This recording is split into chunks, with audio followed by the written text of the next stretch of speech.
In Hebrew theology and morality, sickness was associated with sinfulness. The greater the sickness, the greater the sin. Jesus offers a significant alternative to that position. They are not associated as a quid pro quo, but healing comes from faith first. And spiritual sorrow from sin can be effective as well in healing. Both the synagogue official's daughter and the woman with the hemorrhage received healing because of faith. Jesus adds another dimension: forgiveness and reconciliation.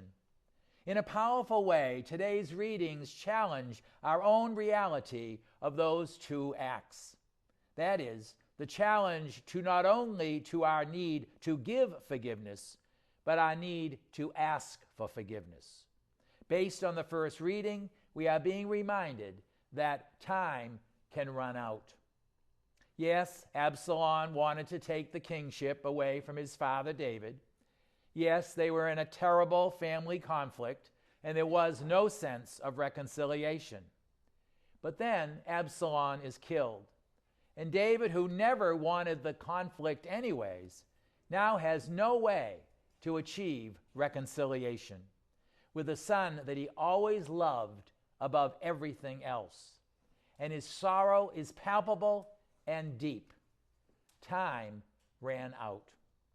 Yes, it grates against our human instinct to be hurt, then angry, and wanting to retaliate, and definitely not wanting to forgive. On the other hand, it is undeniable that human beings want to be at peace with one another, especially those who are closest to us.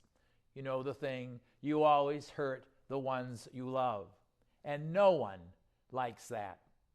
When Jesus is confronted by the people gathered at the house, or when he calls out for the woman who touched him, he is about faith and forgiveness and reconciliation and healing. And his point, faith has saved them, healed them, both physically and spiritually. And we need that too, don't we? So the sober question arises: do we have someone in our life right now from whom we are estranged, separated, from whom we have been distant too long? We were hurt, or we hurt them. And as time passed, it became harder and harder to forgive. But is time running out? No one wants to experience being too late, to say, I'm sorry, or to say, I forgive you.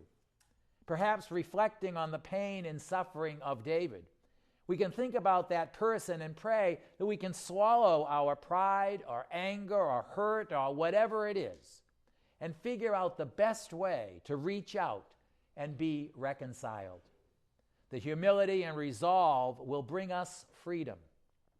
Jesus knew well that the act of forgiveness frees the victim as much as the perpetrator. When we forgive, we are freed, regardless of the other's response. Today is an opportunity offered by the death of Absalom, the healing of the daughter, and the end of the woman's sickness, to forgive and or be forgiven, to be freed.